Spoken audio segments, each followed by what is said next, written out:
Wallace is obsessed with his technology and inventions, while all Gromit wants is Wallace to focus on more of the better things in life.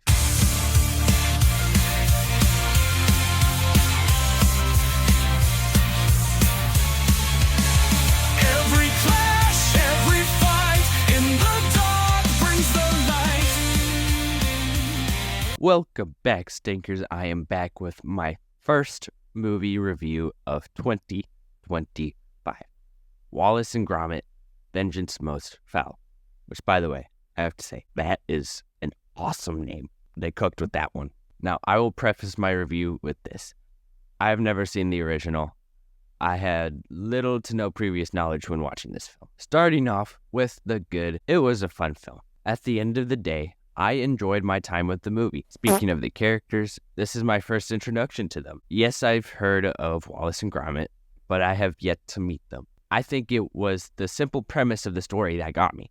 Wallace is obsessed with his technology and inventions, while all Gromit wants is Wallace to focus on more of the better things in life, more so doing things on his own, without depending on his inventions. It really provided a sweet touch to the film. There was definitely some standout moments in here. Each character gets a moment of redemption, and that was where my enjoyment of the film mostly came from. More specifically, Wallace and Gromit, but there's also Normot, and even the cops. You also can't forget about Feathers McGraw. I really thought he was the poster child of how creative these movies can get. Now, for a minute, I will be talking about some spoilers that happened during the third act of the film.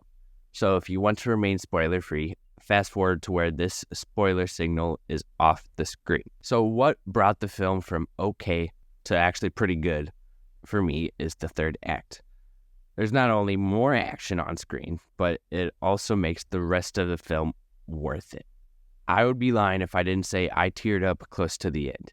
At a peak moment of the action, it looks like Gromit is about to bite the dust, and Wallace is on the edge and he can't do anything. Throughout the film, I was more angry at Wallace for almost replacing Gromit with Normbot.